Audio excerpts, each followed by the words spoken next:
એક વાત યાદ આવે છે. ભારતમાં એક કૂતરાએ આત્મહત્યા કરી. ભાવેશભાઈ, કૂતરાએ સીસીટીવીમાં કેદ થઈ ગયું. એટલે પછી પોલીસ ને એના માટે કોઈક અમુક હોય ને એને કીધું કે આની તપાસ થવી પડે. તો એ કમિટી થઈને તપાસ થઈ. તો એ સીસીટીવી બધી ફૂટેજ લેતા ખબર પડી એક માણસે કૂતરાને કંઈક કાનમાં કીધું અને એને એટલું આકરું લાગી ગયું ને એટલું વહમું લાગી ગયું ને એટલું દુઃખ લાગ્યું કે સહન ન કરી ગયો ને એમાંય મરી ગયો. તો ઓલાને પકડીને લાવ્યા. તે કૂતરાને હું કીધું તું કાનમાં, કહેતો ખરા? બોલો કે બાપા મેં એવું કાંઈ નહીં, પણ તું કહેતો ખરા તે કૂતરાને હું કીધું તું કાનમાં? કે મેં બીજું કાંઈ નથી કીધું, મેં ખાલી એને કાનમાં એટલું જ કીધું, ભલામણા તુંય હાવ માણસ જેવો થઈ ગયો. સમજાણું કે ભલામણા તુંય હાવ માણસ જેવો થઈ ગયો. તો લો કૂતરાની આંખો ફાટી ગઈ. એની સામું જોઈને કે આવડી મોટી ગાળ દીધી તે હજી એમ કીધું ગધેડા જેવો થયો તોય હું સહન કરી લે, પણ આવડી મોટી ગાળ, આવડી મોટી મારી પેઢીઓમાં કોઈને આવી કોઈ ગાળ દીધી નથી. એને સહન ન થયું ને એને આત્મહત્યા કરી લીધી. લો આપણે મોટા ભાઈ થઈને ફેર્યા કરીએ, અમી કાંઈક છીએ.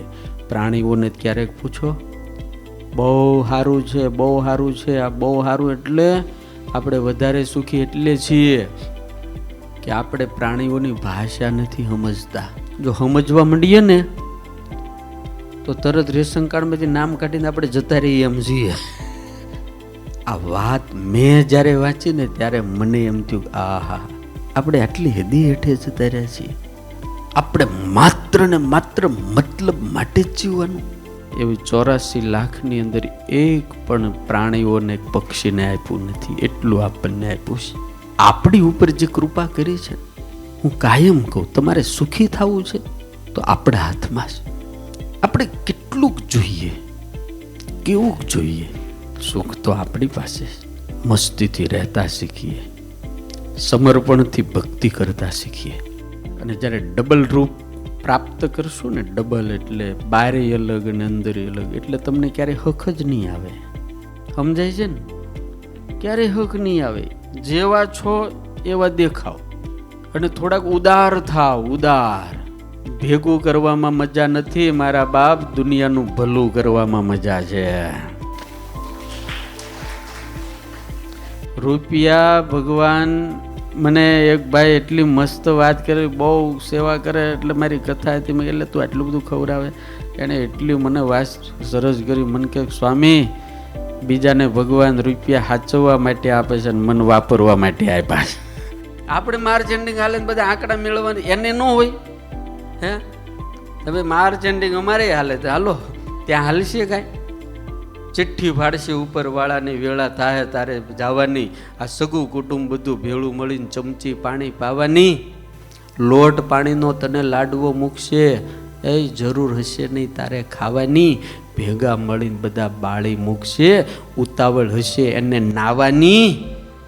4 દિવસમાં 12 દિવસમાં 4 દિવસના અંદર તારી કાણ મોકાણ કરી રાખ તારી બધી ઉડી જવાની. સ્વાર્થની છે આ બધી દુનિયા ભાઈ, તને ઘડીકમાં ભૂલી જવાની યાર, ઘડીકમાં ભૂલી જવાની.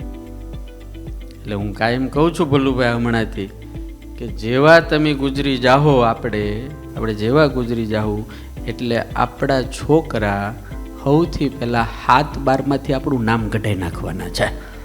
જે કાગળિયાના પાવરે ફરતા હોય ને, 7-12માંથી નામ કઢાઈ નાખશે, તરત પ્રોપર્ટી ચેન્જ. પણ આ સ્વામિનારાયણનો સાધુ તમને ગેરંટી આપે, ઈશ્વરના ચોપડે કાંઈ જમા કર્યું છે ને તો કાળ પણ તમારું નામ નહીં કઢાવીએ કે યાર.